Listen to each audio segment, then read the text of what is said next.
Chicago in the 1920s was a city of contrasts, glitz and glamour against a backdrop of crime and corruption.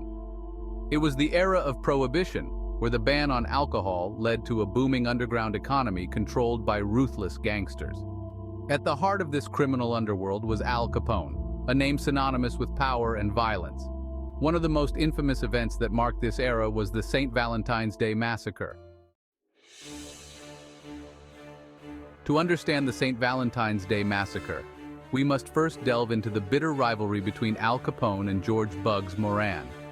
Capone, the leader of the South Side Italian gang, and Moran, head of the North Side Irish gang, were locked in a fierce battle for control of Chicago's lucrative bootlegging business. On the cold morning of February 14, 1929, this rivalry reached its bloody climax. Inside a garage at 2122 North Clark Street, 7 members of Bugs Moran's gang awaited a shipment of bootleg whiskey. Unbeknownst to them, they were walking into a trap. As the men gathered in the garage, 4 men, 2 dressed as police officers, arrived on the scene. The presence of uniformed officers initially allayed any suspicions.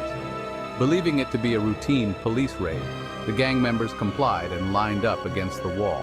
Suddenly, the fake police officers opened fire with Thompson submachine guns, unleashing a hail of bullets. The massacre was swift and brutal, leaving all 7 men dead or dying on the cold concrete floor. The brutality of the St. Valentine's Day Massacre shocked the nation. The sheer audacity of the attack, with gunmen posing as police officers, underscored the lawlessness of the era. Public outrage grew, and the demand for action against organized crime intensified.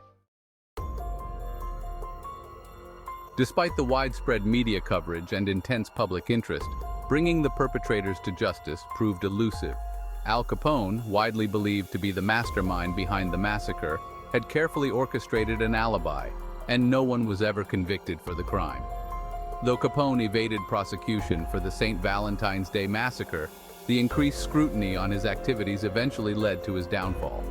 In 1931, Capone was convicted of tax evasion and sentenced to 11 years in federal prison, marking the end of his reign over Chicago's underworld. Today, the site of the massacre is a quiet residential neighborhood with little to remind passers-by of the violence that once occurred there. The garage was demolished in 1967, but the legacy of the St. Valentine's Day Massacre endures as a stark reminder of the turbulent times of Prohibition-era Chicago. The St. Valentine's Day Massacre remains a symbol of the extreme measures taken by gangsters to secure their power. It also highlights the darker side of Prohibition, where the law was often overshadowed by the influence of organized crime.